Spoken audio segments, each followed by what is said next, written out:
जय Hind students, John बॉल्बी के लगाव सिद्धांत में आप सभी का स्वागत है। हम जॉन बॉल्बी का लगाव सिद्धांत चाइल्डहुड एंड ग्रोइंग अप विषय के अंतर्गत कर रहे थे, जिसमें जॉन बॉल्बी के लगाव सिद्धांत के बारे में हमने बताया था कि जॉन बॉल्बी ने अपना अनुभव, जीवन के अनुभव के आधार पर अटैचमेंट किस तरह से समाज में व्यक्तियों से होता है और किस तरह से उनके व्यक्तित्व के विकास होता है, व्यक्तित्व तथा व्यवहार में किस तरह से विकास होता है, संवेगात्मक रूप में और संज्ञानात्मक रूप में किस तरह से उसके व्यक्तित्व को प्रभावित करता है अटैचमेंट, लगाव। इन चीज़ों का हम लोगों ने अध्ययन किया और इसके आधार पर व्यक्तित्व के विकास पर क्या प्रभाव पड़ता है, इसका हम लोगों ने कॉग्निटिव थ्योरी के संज्ञानात्मक सिद्धांत के आधार पर हम लोगों ने देखा था। और शिक्षा में इसकी उपयोगिता क्या है, महत्व क्या है शिक्षा में? तो लगाव का महत्व बहुत ज़्यादा है। मगर बात करें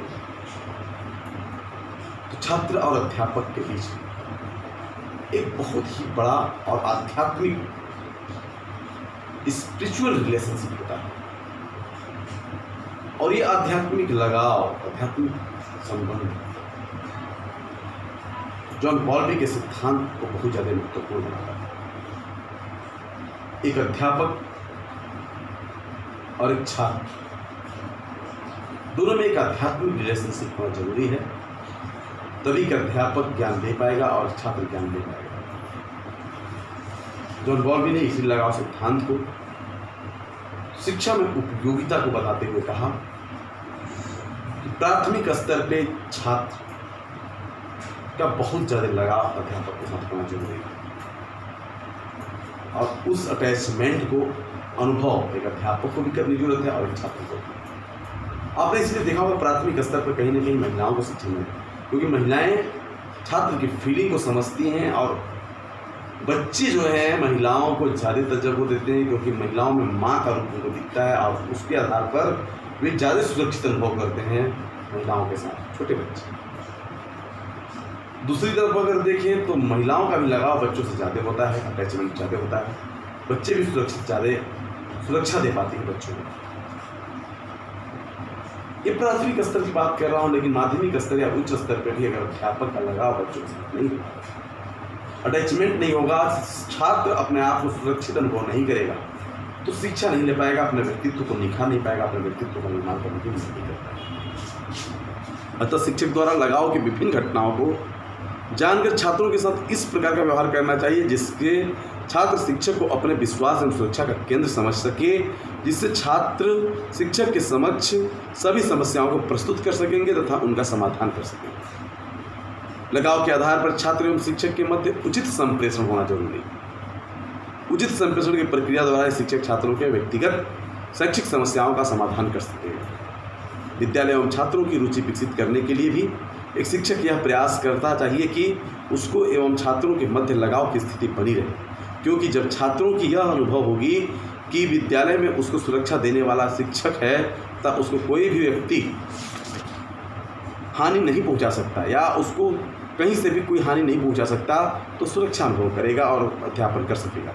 शिक्षक का प्रमुख दायित्व शिक्षक अनियमित प्रक्रिया को प्रभावी रूप में संपन्न करता है, नियमित अधिगम की प्रक्रिया को संपादित करता है। जब शैक्षिक एवं बालक के मध्य लगाव होगा तभी वे समझ सकेंगे। शिक्षक द्वारा बालक के साथ आत्मीय व्यवहार, सकारात्मक व्यवहार करना चाहिए। शिक्षक छात्रों के मध्य लगाव की स्थिति ही उनकी शिक्षण अधिगम प्रक्रिया को सुचारू रूप से चला सकेगा। उपरोक्त विवेचन से स्पष्ट होता है कि शिक्षक अधिगम प्रक्रिया में भाग लेने वाले दो प्रमुख पक्षों, शिक्षक और छात्र के बीच में जो लगाव होना चाहिए, जो रिलेशन होना चाहिए, जो प्रेम होना चाहिए, जो सद्भावना होनी चाहिए, जो एक अटैचमेंट होना चाहिए, एक लगाव होना चाहिए, वे बहुत ही प्रेम पूर्वक और बहुत ही सहानुभूतिपूर्ण और बहुत ही उचित और बहुत ही नैतिक और बहुत ही मर्यादित, एक मर्यादा का ही बात मैंने कर दिया, मर्यादित होना चाहिए।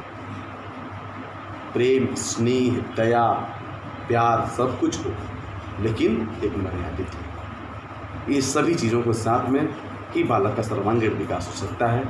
आज जॉन बॉल्बी का सिद्धांत ही समाप्त होता है।